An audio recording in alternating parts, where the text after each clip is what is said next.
علی سید الانبیاء والمرسلین اما بعد فاعوذ باللہ السمیع العلیم من الشیطان الرجیم بسم اللہ الرحمن الرحیم لا اقسم بیوم القیامہ ولا اقسم بالنفس اللوامہ ایحسب الانسان ان لن نجمع عظامہ بلا قادرین علی ان نسوی بنانہ بل یرید الانسان لیفجر امامہ صدق اللہ مولانا العظیم وصلوا علی الحبیب اللہم صلی علی سیدنا و مولانا محمد وآلہ واصحابہ وعترتہ اجمعین۔ بتوفیقہ تعالی آج ہم سورۃ القیامہ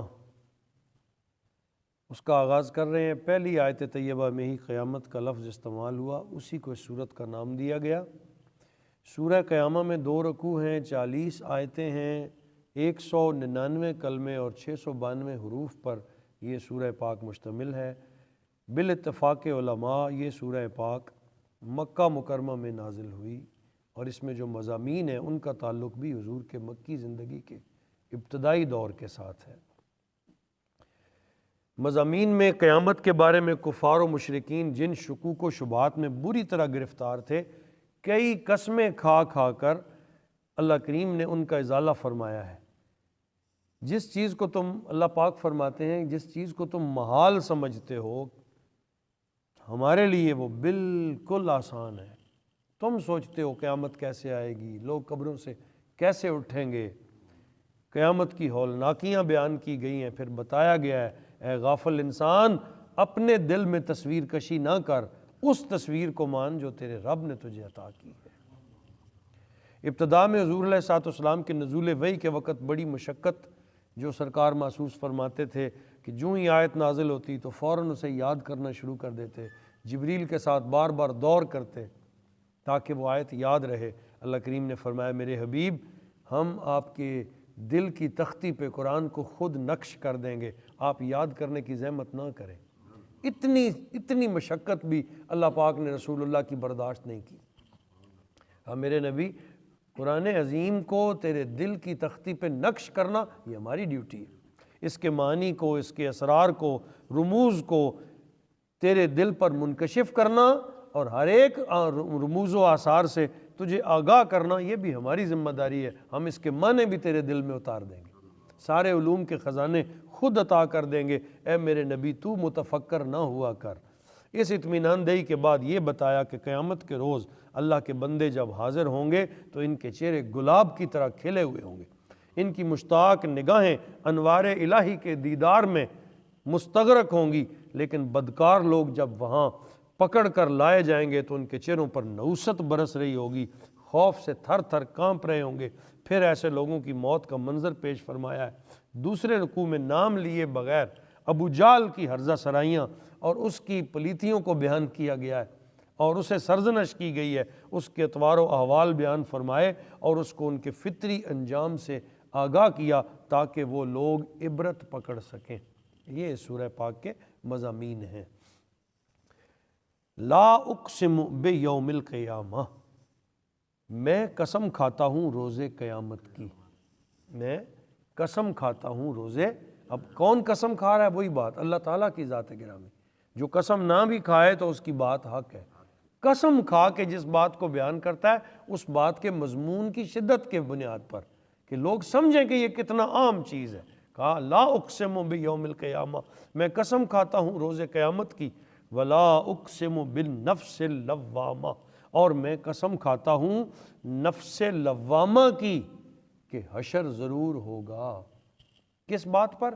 اس بات پہ قسم اٹھاتا ہوں کہ حشر ضرور ہوگا، حشر ضرور ہوگا۔ ایحسب الانسان، کیا انسان یہ گمان کرتا ہے الن نجمع عظامہ کہ ہم ہرگز جمع نہیں کر سکیں گے ہڈیوں کو جو بوسیدہ ہو جائیں گی؟ یہی سوچتے تھے نا کفار مکہ۔ آج بھی جو آخرت کو نہیں مانتے وہ کہتے ہیں جی کوئی آدمی جہاز میں پھٹ گیا، کسی کو مچھلی کھا گئی، کئی مچھلیاں کھا گئیں، کوئی پانی میں پھٹ گیا، پھولا، ذرے ذرے ہو گیا، اس کے ذرات پانی میں بکھر کے ہندوؤں نے اپنی میتیں جلا دیں، خاک بن گئی، راکھ کو پانی میں پھینکا گیا، پانی لے کے کہاں سے کہاں چلا گیا۔ تو کیسے انسان اکٹھا ہوگا؟ آج سائنس نے اس بات کو ممکن بنا دیا۔ سائنس یہ مانتی ہے اور کہتی ہے کہ انسان کے وجود خلیوں اور سیلز سے مل کے بنا ہے، سائنس یہ کہتی ہے، اور وہ سیلز جو ہیں انسانی آنکھ دیکھ نہیں سکتی، خوردبین دیکھتی ہے۔ جو سائنس پڑھے وہ سارے جانتے ہیں کہ جو سیلز ہیں وہ اتنے باریک ہیں، اتنے باریک ہیں کہ انسانی آنکھ انہیں دیکھ نہیں سکتی۔ انہیں دیکھنے کے لیے ایک خاص عدسہ جسے آپ کیا کہتے ہیں، خوردبین، وہ استعمال کی جاتی ہے، تب وہ نظر آتے ہیں۔ جیسا کہ یہ کرونا وائرس آیا، یہ چیزیں بھی ایسی ہیں، نہیں نظر آتی۔ آج سائنس یہ کہتی ہے کہ اگر وہ ایک سیل بھی باقی ہو تو اس سے پورا وجود دوبارہ بن سکتا ہے۔ آج انسانی عقل ماننے لگی، تو اللہ تعالیٰ کے لیے تو کوئی بعید نہیں کہ تمہاری ہڈیاں بھی گل سڑ جائیں، تم مٹی میں مل جاؤ، کوئی ایک سیل تو باقی ہوگا نا۔ کہا اس سیل سے پھر انسان کی تخلیق ہوئی، پہلی چیز۔ دوسری یہ ہے کہ جب تم تھے ہی نہیں تو اس نے پانی کے گندے قطرے سے تمہیں انسان بنا دی۔ اب بنے ہوئے انسان کو کیا وہ دوبارہ نہیں بنا سکتا؟ اب تو میں ہوں نا، میرا کوئی سیل تو کوئی چیز تو باقی ہوگی نا۔ پہلے وہ وقت تھا جب میں عدم میں تھا، میں تو تھا ہی نہیں، تو اللہ نے مجھے پانی کے قطرے سے انسان بنایا۔ تو جو پانی کے قطرے سے انسان بنا سکتا ہے، کیا وہ انسان سے انسان نہیں بنا سکتا؟ تو ماننے والی بات ہے نا، یہ شعور مانتا ہے، عقل مانتی ہے۔ تو کہا اے انسان، کیا تو یہ غور کرتا ہے کہ ہم ہڈیوں کو کیسے جمع کریں گے؟ حضرت ابراہیم علیہ السلام نے اللہ کی بارگاہ میں عرض کی نا، مالک الملک، تو مردوں کو کیسے زندہ فرمائے گا؟ کیا میرے ابراہیم، کیا تمہیں یقین نہیں ہے؟ کہا اللہ کے اے اللہ، مجھے تو تجھ پہ یقین ہے، لیکن میں حق الیقین، آنکھوں کیا منظر دیکھنا چاہتا ہوں۔ کہا ٹھیک ہے، جاؤ جا کے 4 پرندے پکڑو مختلف نسلوں کے، ان 4 پرندوں کو لے آؤ، پھر ان کو اپنے ساتھ مانوس کرو، جیسے پرندے مانوس ہو جاتے ہیں، مانوس کرو، مانوس ہو جائیں گے تو پھر ان کو ذبح کرنا، پھر ان کو کاٹنا، پھر ان کے ٹکڑے ٹکڑے کر دینا، پھر ان کو آپس میں مکس کر دینا، اور پھر ان کی ہڈیوں کو، ان بوٹیوں کو جا کے مختلف پہاڑوں پہ پھینکا، کچھ ادھر کچھ ادھر کچھ ادھر، پھر درمیان میں کھڑے ہو کے آکو پرندوں کا نام لے کے، اور جس بولی سے تم نے انہیں مانوس کیا ہوا تھا اس بولی سے بلانا۔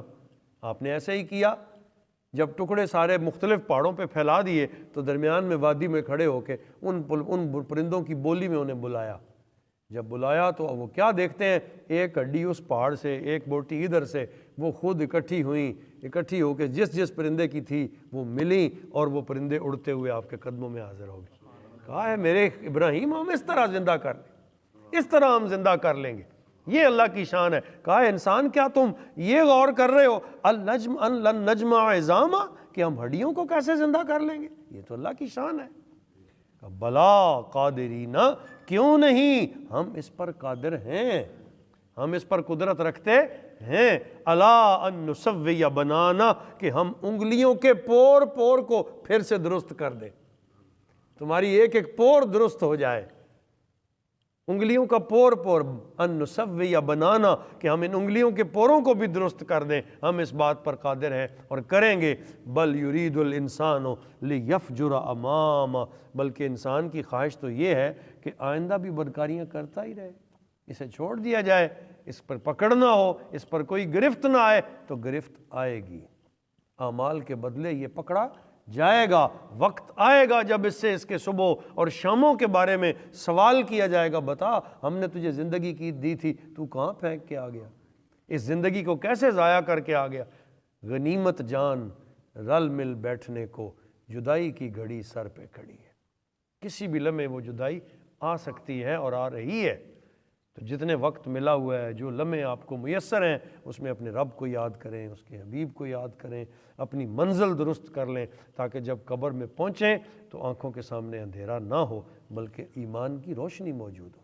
وما علینا الا البلاغ المبین۔